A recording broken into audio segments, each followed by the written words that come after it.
Well, good afternoon. On behalf of the First Family, allow me to say welcome to the White House. Thank you. So grateful that you all would come from all across the country to help us tell a real story about what's happening with real Americans in failed policies of Obamacare. I bring greetings from the President and his appreciation and honor that you all are present with us today. Also very grateful to be joined by Counselor to the President, Kelly Conway, as well as the Administrator of the Center for Medicare and Medicaid Services. These are two leaders that have been directly involved in our efforts to keep the promise the President made to the American people to repeal and replace Obamacare and give the American people the kind of health care that they deserve. Build on individual responsibility, free market principles, and state-based innovation and reform. But we're here today because Obamacare is collapsing all across America. And as we speak, leaders in the United States Senate are debating legislation to follow on the House of Representatives and move us one step closer toward repealing and replacing Obamacare. And the statistics about Obamacare's track record really speak for themselves. As the President has said, Obamacare is dead. The truth is, the numbers are alarming. Our administration has shown that the average Obamacare premiums have more than doubled in the past 4 years. In some states, they've more than tripled. While premiums are soaring, choices are plummeting. Our research shows that a third of American counties, including 5 whole states, have only one choice of Obamacare coverage, which is no choice at all. And insurers continue to abandon Obamacare. Virtually every day there's news of another major insurance company leaving an Obamacare exchange in another state around the country. It literally is imploding. But the reason why we're grateful that you've taken time to be here is because the story of Obamacare's failure is not a story of statistics. It's a story of real people and real hardship placed on the American people. And so the reason why we wanted you to come to the White House today was really to have a chance to tell your story. As members of the Senate will work over the course of the coming days to give us an opportunity to turn the page on the failed policies of Obamacare. We thought it would be altogether fitting to hear from people who were bearing the burden of Obamacare. And so thank you for coming. Thank you for helping tell the story about this failed policy and the urgent need for Congress to act and to act soon to give the American people the kind of health care that they deserve. With that, let me just introduce a few folks who are with us and then maybe have you just share for a moment. Julie Champagne and her husband Bart and I actually met when I was in Wisconsin a few weeks ago. Julie told me her story. Obamacare premiums, as she told me, have cost more than her mortgage. She told a personal story as well, a hard choice, Julie, that you and your family had to make coming up on the holidays because of the burden of Obamacare there. Molly, why don't you go ahead and share from your heart, and then I'll introduce others around the table. First, I'd like to thank you for inviting us here, because I would love for our story, the average American, to get out there. All I hear in the press is, oh my gosh, the Republicans are taking away subsidies and all the freebies. What about the stories that what happened to us back in 2009 when we lost our insurance? We lost our doctor. I had an amazing doctor, I lost her. What about those stories? Why aren't you telling those? Yeah, our premiums on the Obamacare exchange have skyrocketed. Our deductibles are off the charts. Between my husband and I, it's $13,500 deductible. Our premiums, last year, I know that everyone talks percentages, what they went up in percent. For us, that percentage from last year to this year, from 2016 to 2017, was $220 a month additional. We couldn't afford it in 2016. How do we afford it now? That's just crazy. Several months out of the year, you can go 3 months out of a 12-month period. So your premiums going up dramatically. You said more than $200 a month. And your deductible for this coverage is available under Obamacare is $13,500. for my husband and I. We have to meet that before our insurance pays anything. We opted to go without insurance. We go 3 months after a 12-month period, you don't have to pay the fine. So great risk, and a lot of serious thought, we decided to take that risk, so we could afford to buy Christmas presents for our children and grandchildren. I've never been without insurance, I've always paid my way, so that was hard to do, but we did that. We can't afford to use our insurance. This past winter, I was extremely sick for 5 weeks. I was down and out, but I'm going to work every day. I'm self-employed. I don't go to work. I don't get paid. And I couldn't afford to go to the doctor, so I finally, after 5 weeks, went to a walk-in clinic where it's really cheap compared to an office visit with the doctor. I ended up being diagnosed with a sinus infection, ear infection, and strep throat. So I have insurance I can't even use even when I'm really sick. That's just crazy. And that's Obamacare. That is Obamacare. We wanted to believe that our premiums would come down $2,500. That was a lie. That we wouldn't lose our insurance. We did. Lost my doctor. Thank you. Thank you both. Thank you. Thanks for having us. Very happy. Thank you. Two great people from Wisconsin. John Lovell, living in West Virginia, retired a few years back to take care of your wife, who has major health issues. But the rising cost of Obamacare is putting a great hardship on the family. John, would you share with us? Yes, I retired at 61, and knowing that I couldn't sign up for Social Security till 62. But my wife and I, we worked hard from year after year to raise a family. We took it away, and I said, yes, we had that opportunity. I was able to work every single day, every year. And then it comes to a point where my wife had to retire. So then we had a single income. And then I had to retire to go home and help her. So the first year wasn't bad. The second year wasn't bad. The third year, my premium tripled. Tripled in that single year. Tripled. Okay. Yes, it tripled. I pay $940 a month premium. My deductible is $6,800. My copay is $100, and I pay all my medication. So it's so every month now I have to take money out of our retirement fund because my Social Security. If I use my Social Security to pay for my health care, I'm paying 54% of my Social Security for that, which is one of the very difficult things to do. And I do appreciate your hard work and your effort. And you noticed how broke this is, and you're willing to fix it. Thanks. Thank you, John. Appreciate that very much. Aaron and Andy Witzig and 2 of their 6 children, Poppy and Zoe. Poppy has a rare condition that requires a serious medical care every year. They've lost their Obamacare plan and had to buy a new one. It costs more, covers less. Aaron, maybe you share your experience, your story, and thank you for bringing your beautiful daughter to us. My pleasure. We actually had with Blue Cross Blue Shield, we had a really great plan that cost us quite a lot, but we knew that we wouldn't be able to handle co-pays and deductibles when we didn't know what would happen. This was before Obamacare. This was before Obamacare, yes. And then post-Obamacare, our premiums actually got slashed because her need was no longer able to be applied towards the cost of the premium since there would be no pre-existing conditions. So we actually thought in the beginning that it was going to be a benefit to us, and we were a little bit excited about it. However, every year it has changed. And at this point now, we can't get the bandages she needs. She can't see the doctor she needs. Every year the plan is no longer available.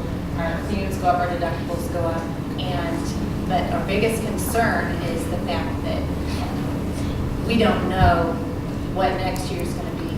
If this year was already, you can't get these things. And we didn't find out until after we placed our first order for several $1,000s of bandages, and which we have to have to take advantage to take care of her.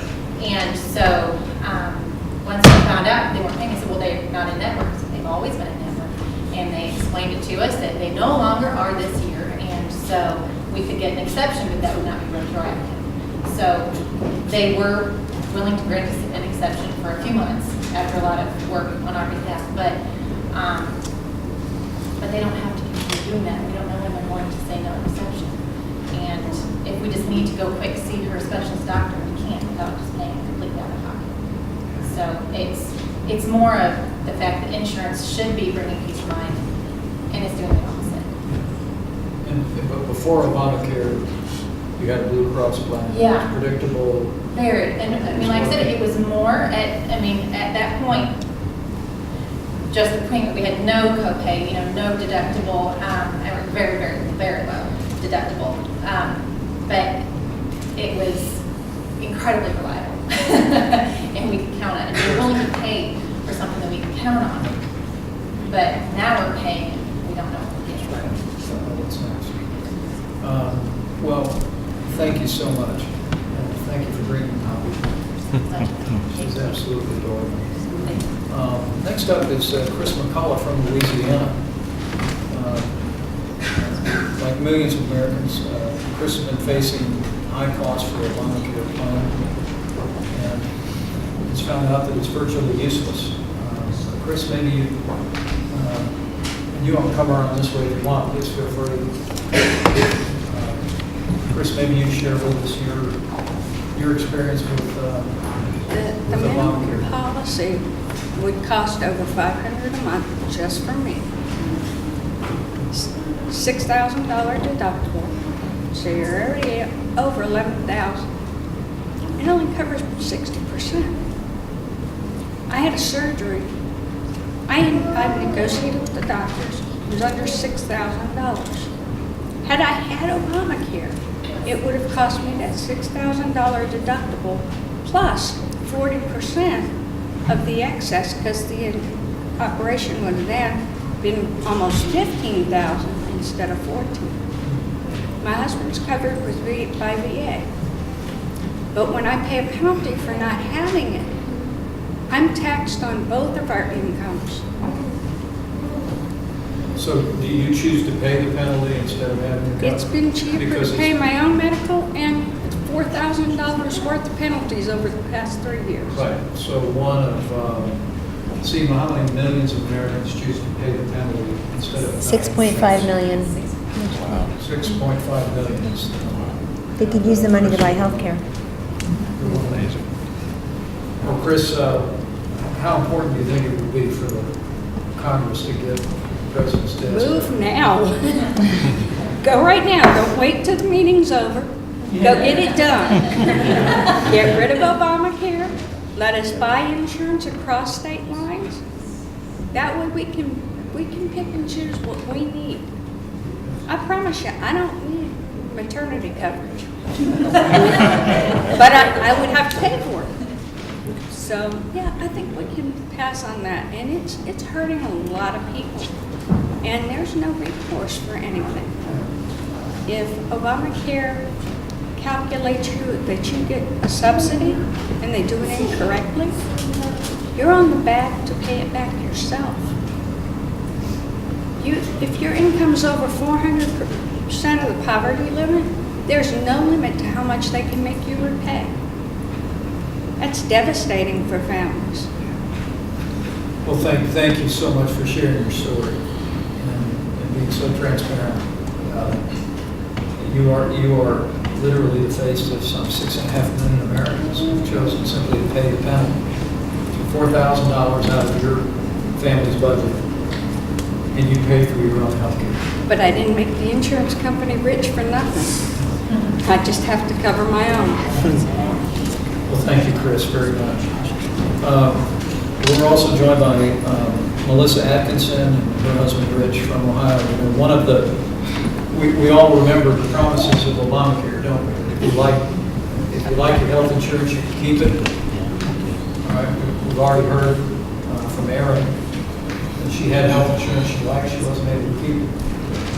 We heard if you like your doctor, you can keep it. And that's another story we're going to hear now. Melissa and Rich, thank you for being here. Thank you for having us. From Ohio, you lost your doctor under Obamacare and you've been struggling to get the health care that you need. Melissa, maybe you'd share with us. Yeah, I'll tell you that in Ohio right now, there aren't any options for us. I think most people are aware of that. It's been reported in the news. So you've got one provider, and in the county that we are in, there are no options. So you're forced into the marketplace to purchase your insurance. The first co-op that we were with was opened specifically by the Affordable Care Act, and it was in health. It buckled under the weight, surprise, of Obamacare after receiving $3 million weekly additional in claims that they were not anticipating. So what that meant for us is not only did we pay those high premiums and those high deductibles, when they started to close their doors and there were leftover bills to be paid, well, guess who gets to foot the bill for those? That we did. And so when you're trying to call and get things taken care of to get those bills paid, nothing was taken care of. So then we get a letter from the marketplace that says, InHealth is closing their doors. You now have to go back into the marketplace and choose another plan. Of course, you'll hear the same thing that I did. I watched our president stand on national TV and his cabinet and other folks specifically say, you will keep your doctor, you will keep these providers, pre-existing conditions are covered, and here's what people need to understand. Pre-existing conditions being covered are only as good as your provider working with the Obamacare insurance. Very simple stuff, folks, very, very simple to understand. So if you have a provider that says, I'm not going to participate in the Obamacare plans, you just lost your provider. My son lost his therapist that I had been on a 6-month waiting list for. He was receiving occupational and physical therapy. It was a wonderful program that we had where we were working with the principal and the physicians and a vocational teacher at his school. And when I signed up for that marketplace plan that I was told, if you don't sign up, you're going to receive a penalty. I followed the rules. I did everything right. When I signed up, I told that rep at Marketplace, I can't afford to lose the providers we have. They checked the providers. I have a rare bone disease that requires that I receive constant attention for. I've had it since I was 14 years old. What difference does it make if those providers will not accept the insurance? And they were pulling out left and right. I was pregnant just this past year.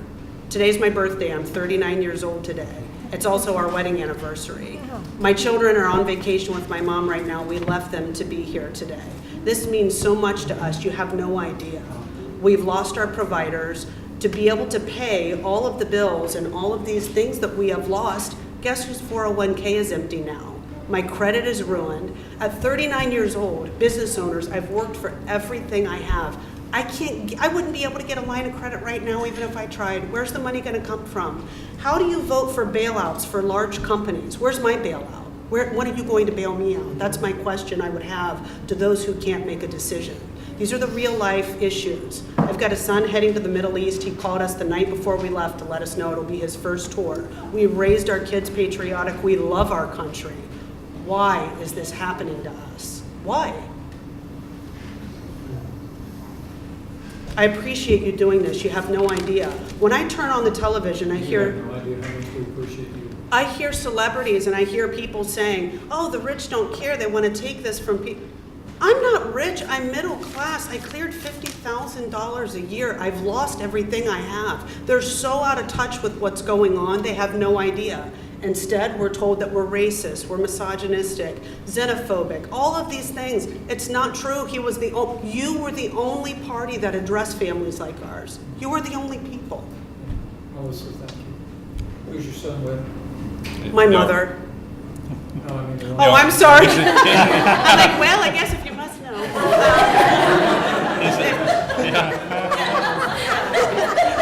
I thought that was kind of odd, but he's with the United States Army. Yeah, bless Yeah. him. Tell him I said thank you for your service. I sure will. And Melissa, thank you for sharing. I'm sorry for the emotion level. No, It's Amazing. just, you've got to understand. The fact that you're here on your birthday and your anniversary, I hope tells anyone looking in how important this is and what a hardship this place will think. But I'll just tell you, help is on the way.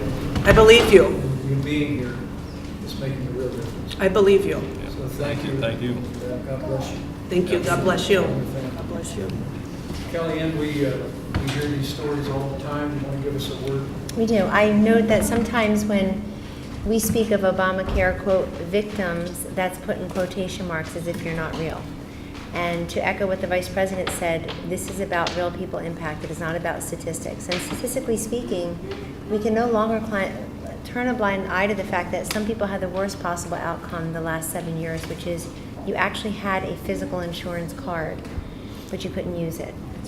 And for you to look at your sick children, or for you to think you haven't had a wellness visit or a checkup in years because you have the insurance card but no ability to use it, I think is precisely, it's a double challenge, because the system considers you insured and you know that you're not. You can't get basic health care. But in addition to what the Vice President said, we don't look at this as just, the President does not see this as keeping a campaign promise. We see it as a moral imperative to make sure that those who went without care and those who were left out of the system lost their coverage, lost their hours, lost their jobs, lost their ability as patients, their freedom as patients, to exercise their choices. Now we'll have choice, we'll have access, those premiums will not skyrocket, and those who have been promised better care, patient-centric free market care, will have the same ability as others to access the marketplace. So thank you very much for your courage in being here, and God bless you. Very well said. Very well said. Yeah, it's what Kellyanne said. I heard this story all over the country. What Washington, D.C., since Obamacare defines as success is if you have an insurance card and you can haul it in your pocketbook. But to hear the stories about premiums doubling and tripling, deductibles being so large, essentially makes coverage meaningless. When our son left for the military, I think this is important. We sold his dirt bike, we sold his ATV, we sold things to be able to make our premium payments and meet our deductible to use insurance that they canceled accidentally. 14 hours in 1 week I spent on customer service lines with a system that didn't work, websites that didn't work, and people reading canned responses. Every time I was, I'm sorry, ma'am, this me, I'm like, I'm real, I am real. David Moody, you spent a career in law enforcement. We thank you for your service. Thank you. From the state of Nevada, you actually had to be uninsured for a while, so your wife Still am now. needs. You're uninsured now. Can you talk to us about your experience with Obamacare? Back in the end of 13, we got notified. I was on my employer's health care at the time, but I was retired. And they basically told us because of the Cadillac tax, as they put it, that they were going to raise our premiums 120%. I was already paying it over $833, so it was going up over to $1,700. I was on a fixed income on a retirement that if I go out and get another job, I'm limited to 19 hours a week where I lose my retirement. It goes into suspension because I can't afford that either. So I was in a rock and a hard spot. So we went through a broker, got insurance for my wife. I went the rest of the year of 14 without it. She was concerned and worried, oh God, what happens if you got to go to the hospital? I said, well, that's a bridge we're going to have to cross. So of course she was worried all year. We ended up going through a broker, trying to find anything that we could afford together. I finally found something where we had to pay over $1,000 for both of us, and then the deductible was $5,000 each. So there's $10,000 to meet the deductible. And they paid only a 70/30. And that same year, all she needed was some simple equipment to go with the CPAP. But they wouldn't give it to us unless we had a prescription. To get a prescription, we had to get a new sleep study. They billed the insurance $1,000, discounted it to $300. We had to pay it all.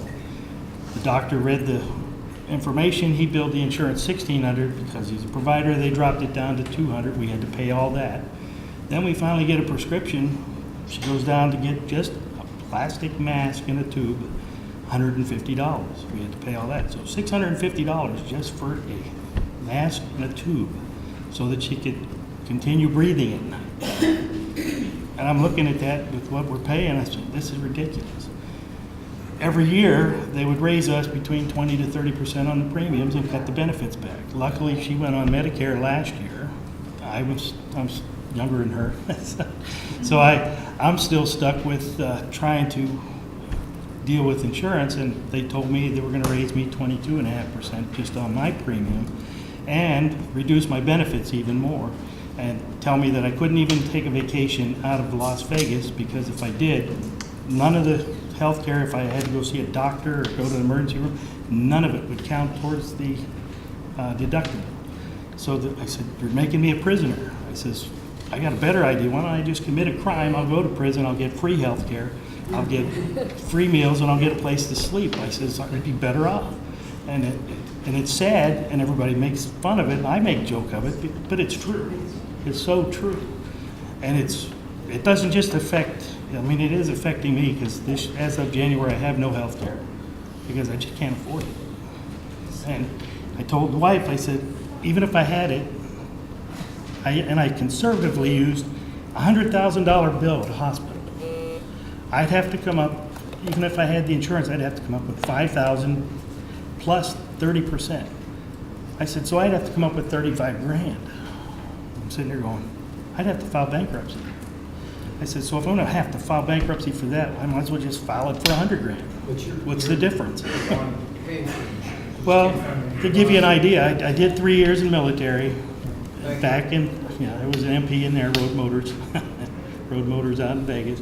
But I even went to the VA when I first got priced out, and they says, oh, you make too much money on your retirement, you don't qualify.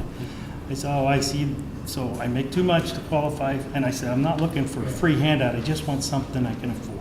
That's what we hear from people all over the country. It's something you can afford, which is the Affordable Care Act was supposed to provide. And because of that, yeah. Can I ask Seema, from the state of Nevada, David's hardly alone. Nevada is one of the states that's been hardest hit in a collapsing Obamacare exchange, isn't that correct? That's correct. I'm even more concerned because we're hearing that we've got 2 out of 4 counties that might not even have an insurer that's going to be offering, which means that people will be paying penalties and they don't have any place to go to buy their insurance. Yep. So this will be getting worse over time. Quite worse.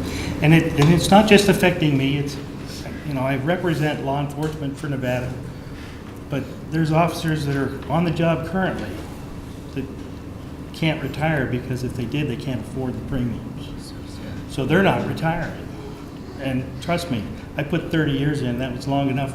Younger guys need to do that kind of work, not older guys. And that's what you're gonna have on the street. You're gonna have 65, 70-year-old guys still pushing cars around who shouldn't be. Dave, thank you. Thanks for your service in both uniforms. And thanks for being willing to come and share your family story. Oh, thank you. Today. Very important, very timely. Christine Chalky and her son Jacob are with us. Jacob has a very rare condition and receives treatment through Medicaid in Illinois. But the state's expansion of Medicaid under Obamacare means that people who need the care most are being too often are seeing those services shrinking. Christine, can you talk to us shrinking about and that? being hurt and some dying. And first, thank you for having us here to get this unknown truth out and an injustice happening to the truly most vulnerable, which are children and adults with physical and cognitive disorders, rare medical conditions, who get some help through Medicaid.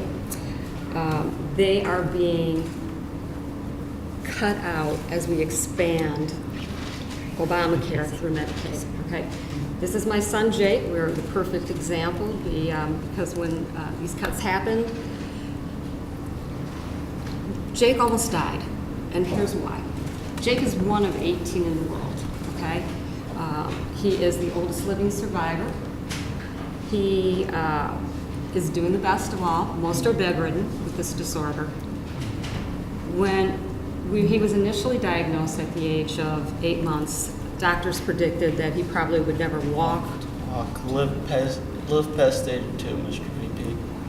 Yeah. And I'm 22 years old, and I'm a living miracle. It is. He's a living miracle.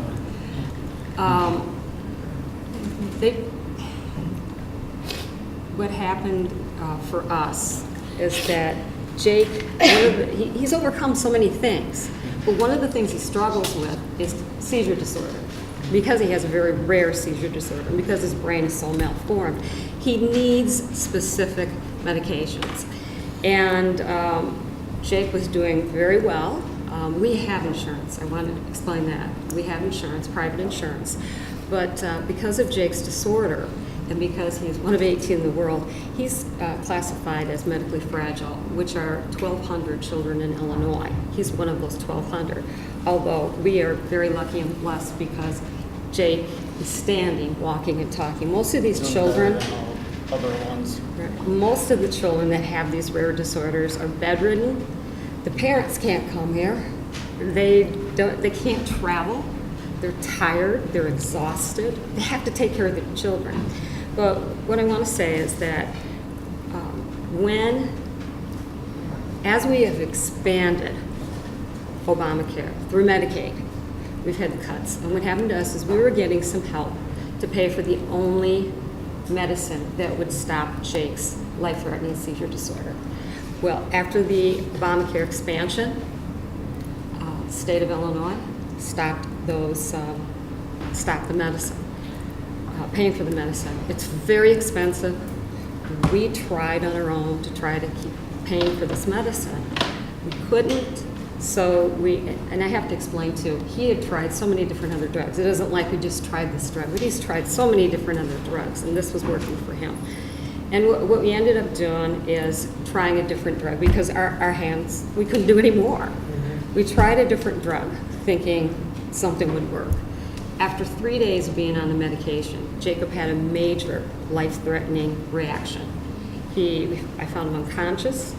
He had a major seizure. We had to run him to the emergency room. Got to the emergency room, and basically they had to treat him. They treated him trying to stop his seizure, okay, which was over several hours long. The damage after Jacob's seizure, thank God, was only temporary, but it was for a few days. He was unable to speak. He was unable to see. And those things came back after an overnight hospitalization slowly, and then he learned to walk again. Christine, if I can, I ran a state Medicaid program in Indiana, so I understand exactly what you mean. But it might be counterintuitive to people to think a state that expanded Medicaid was actually, as a result of that, reducing services to the most vulnerable and the most needful in the state. But that's exactly what you experienced. Exactly. We are a testament to it. We are the truth. And unfortunately, in Illinois, the 1,200 medically fragile children are on the cutting block each year. Okay, they have to hire attorneys and file suits so that the state will provide. So by expanding, and Seema, maybe you can weigh in on this, by expanding Medicaid up to 138% of poverty level, you're now doing the kind of reforms that frankly we did in the state of Indiana and agree. Make sure you focus on what's needful. You ultimately can result in states having to make choices and reduce services to the very people that Medicaid was created to protect and provide. Is that? Absolutely, absolutely. That's been my concern, is that Medicaid serves as a lifeline for Exactly. individuals in the account program. And we're diverting our focus and our attention away from this program. We need to make sure that the program, instead of trying to divert focus, we strengthen the program. We focus on providing high quality care and ensuring that we are reducing bad outcomes. Right. Thank you. Christine, thank you so much. Thank you for having us here. Jacob, we are so proud of you. Yes, we are. Thank You're you, sir. You're an amazing guy.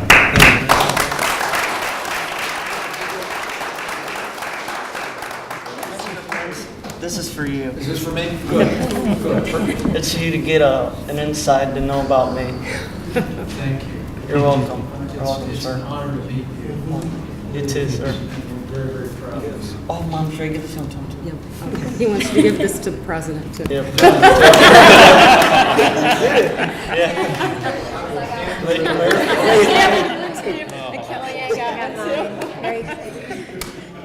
best. Yeah. Amazing. Thank you so much. Robert and Amy Dean are with us from Texas. Thank you for being with us today. And thank you for being willing to be transparent and share your own personal story. You're foster parents. You have 6 children. But under Obamacare, your family's been forced to change doctors every year, which is a hardship, especially for your child with chronic liver disease. Maybe share your story and thank you for being foster parents. Yes, sir. It's a joy to be parents, and again, it's a joy to be an American. And I want to thank you for inviting us. Where we have a government that listens, and to be sitting in a room with these people that are brave and that have great stories of perseverance is amazing. And my message is, I know America can and should do better. Our Congress needs to listen to these people at how it's real Americans that this is affecting. When we went on to Obamacare 3 years ago, we thought we're self-employed. This means that we have plans, and we do have a daughter with a pre-existing condition, that liver disease. Very important for us to have coverage. But once we discover that every year the plan, the providers in Dallas-Fort Worth, a major metropolitan hub, are declining and dropping out. And so then the tradition now is in December saying, who is going to be our plan in January and February? Then we get into January and February and our plan options have shrunk. Then we have to change providers every January and February, only to call doctors who are now declining. You would hear voicemail messages on doctors' offices saying, if you're an Obamacare plan, we're listed on this website, but we've dropped it. Please don't call our offices, because they're being flooded with people and they're dropping out. And so the quality of care has suffered. The stability is non-existent. And we've debated month after month, should we opt out? Should we pay the penalty? But with a daughter with a major disease, we know that's irresponsible. So we're just appealing to you and to Congress, my own Senator Ted Cruz.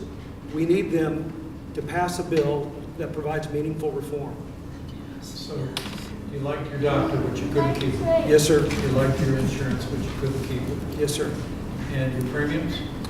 Skyrocketed. And Aaron was saying, you're paying as much on your mortgage as you are your over there. We calculated that. We're paying as much on our mortgage as we are in health care premiums and deductibles. And the coverage is declining. And declining. We never even use our insurance. We just pay the bill, and we just receive other doctor bills, and we just know that reaching a $5,000 deductible for 6 kids, maybe one day capping out at this $13,000, we just haven't done it in 3 years, but we've sure have written a lot of checks.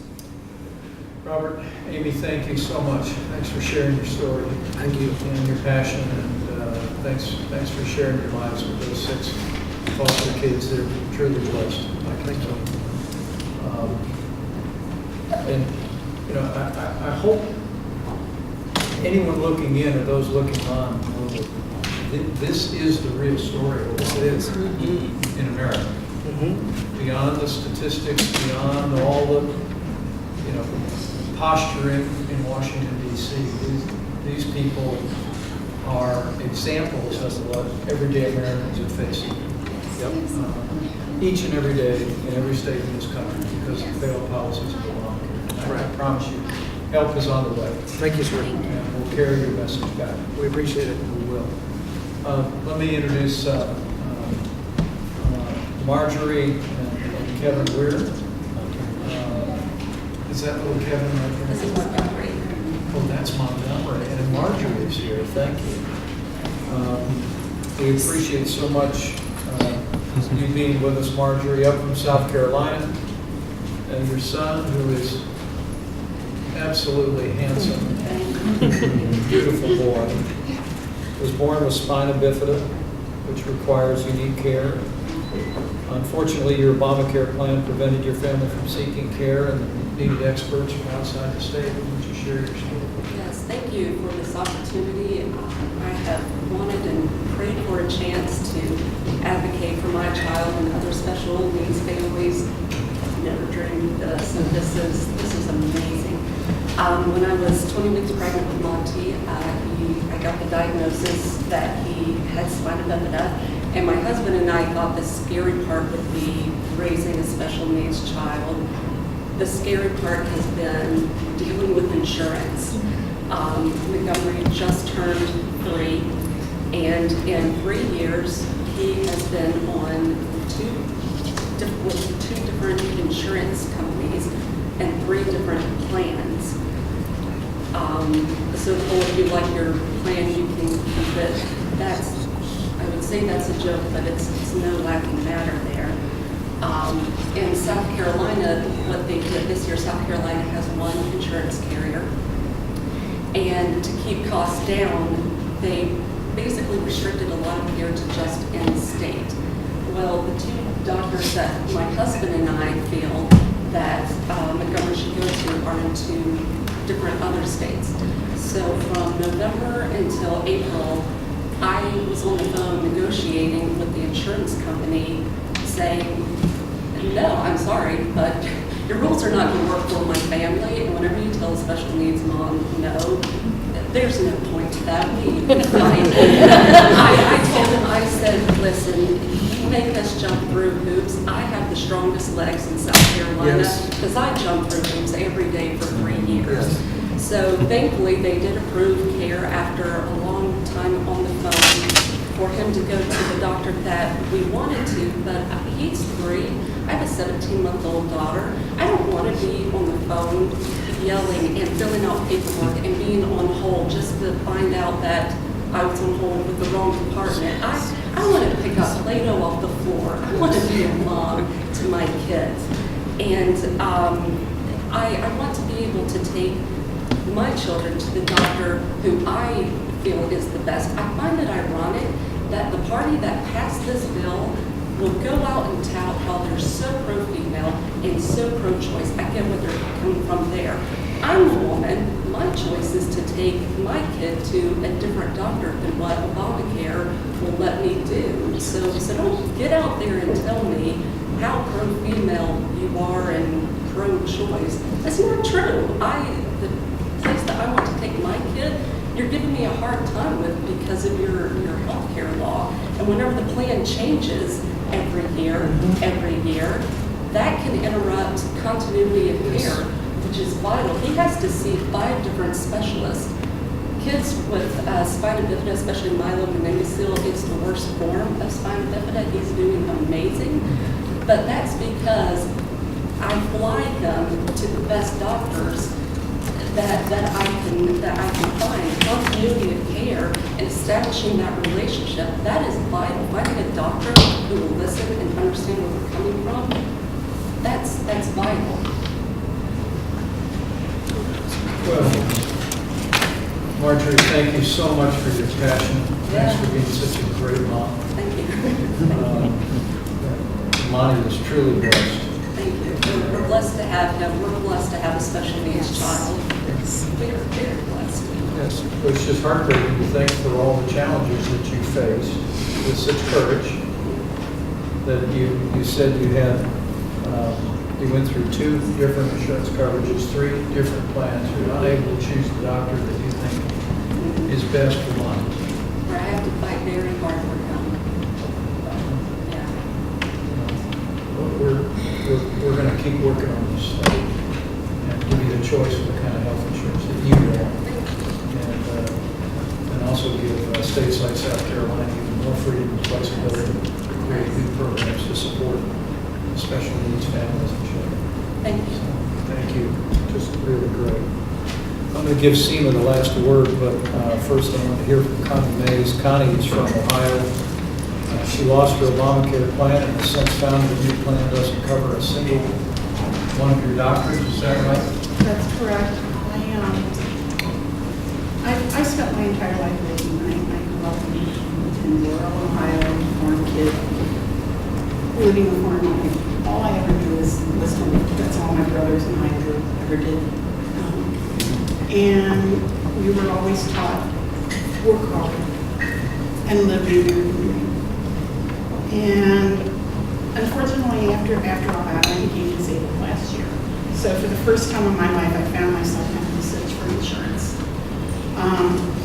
And went through the marketplace, found insurance, high deductible, high premium, and again, trying to just manage that on top of making house payments, insurance payments, and just utilities, and just basically being able to live. Can you remember what your deductible was? The deductible was about $341 at that time. Not my deductible, that was my payment. My deductible was, my premium was $341. My deductible was a month. My deductible was $7,000. And it covered minimal, I don't even remember the percentage, but it covered minimal, and it covered my carriers, my doctors that I used. Did cover your doctor? It did cover them, but again, it was minimal. Well, then in the fall, in November, I received a notice from United Healthcare that they were no longer going to carry individual plans, and that I would need to find a new provider. So I thought CMS affected how many people in Ohio? Millions of people, I mean, we have thousands of people in Ohio. So it's- Thousands in Ohio, millions across the country. That's one of the untold stories about Obamacare right now, is how many Americans over the last year and more have simply received word that the insurance they have is no longer offered. It's happened twice to us. That's happened twice. Twice, every year, because they Happens pull every out the year. market. Exactly, and then they turned around, and in November, I got a notice from the marketplace that, good news, we found you a carrier who is comparable to what you have now. So come January, we will, you'll just have to pay your premium and you will have coverage. So I thought that's great news, and the premium was actually less, so I got really excited, thinking, yay. But ultimately what happened was, then I had to start going to the doctor. And, when you have multiple doctors, I went to my therapist, well, we're not covered under CareSource. Okay, so next thing I know, I have to go see my orthopedic. We're not covered under CareSource. We haven't got a contract with them. So then I had to go see my family doctor for some things that were happening. She was the one who finally told me, I live in Claremont County, Ohio. That's the county I live in. In Claremont County, there is basically one healthcare. It's the Mercy Health Partners. That's the system that we have. And all of the doctors belong to that. All of the hospitals start with the name Mercy Health. So my doctor informed me, my regular general practitioner informed me, she said, Connie, if you're with CareSource, none of your doctors are covered. None of them. So literally everything was out of pocket. So basically I was just paying a premium to have insurance to keep from paying a fine. So it made me livid, it made me sick. So what I did was I immediately called CareSource and I demanded. So you said, it's very profound. You said you came to realize Yes. you were essentially paying a premium to avoid paying the fine, Exactly. but you were not able to choose your doctor. What refund you could get. That took the insurance coverage. And these are doctors that I've had forever, and I'm sorry, I'm not going to start changing doctors to accommodate your needs. So I made the decision. But you would be counted in the statistics of someone that has insurance coverage. Exactly, because I had a card. So I had insurance coverage. So I called CareSource, and of course, CareSource really had nothing to say. I wanted my money back. To me, $700 is a lot of money to pay over a 3-month period. And needless to say, they weren't very negotiable with that. So I made the decision to not renew my insurance. And at this time, I have no insurance coverage. But I think what really struck me was when I sat down and I realized that if anything at all happens to me, if my younger brother who shares a home with me comes home one day and finds me laying in the middle of the floor and goes to have an ambulance take me to the hospital in Claremont County, I may have a card that said I have insurance, but that hospital is going to start with Mercy Health, which means that my insurance was not going to cover anything. I go to a hospital and I had zero coverage. So I guess for me, it was a real awakening. So I thank you for the opportunity. I thank you for looking for real people. I think one of the things that keeps ringing in my mind that I heard over the last 8 years was affordable health care for everyone. I want to know who everyone is because it wasn't me. It wasn't me. And it isn't my family because they're struggling too. You know, my brother and sister-in-law are having a horrible time. And it's very disheartening. So I'm begging you, please, please, whatever it takes, we've got to get this fixed. It's destroying people. It's destroying me.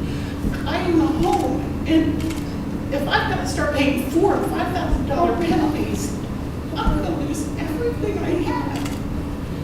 And I can't imagine what happened to that dream. That dream, work hard, and you will have these things. It's very painful. So please, please, please, we've got to get this changed. We've got to get it fixed. Thank you. Thank you for sharing your heart. And I promise you, the President and I and our whole team are not going to stop working until we get this thing done. Thank you. The county is really, as all of you are, an example of what millions of Americans have been dealing with. Washington, D.C., the advocates of Obamacare get credit for you being covered. But you came to realize it was meaningless.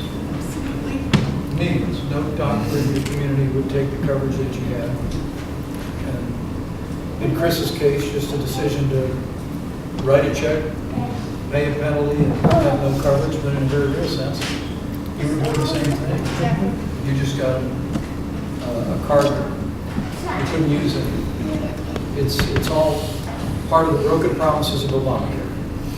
If you like your doctor, you can keep it. If you like your health insurance, you can keep it. The cost of health insurance would go down. Around this table, each one of you have a story that touches on each one of the broken promises of Obamacare. And what I would say on behalf of Administrator Verma, on behalf of Kellyanne Conway, most especially on behalf of the President of the United States, is help is on the way. Thank you.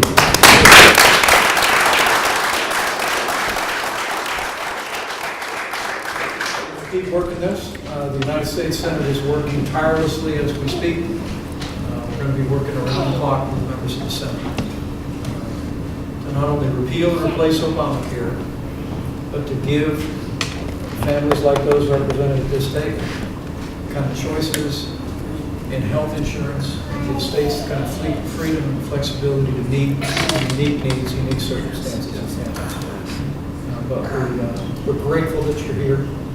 The President and I just felt it was very important that people in Washington hear from the American people. And I thank you for letting your voice be heard.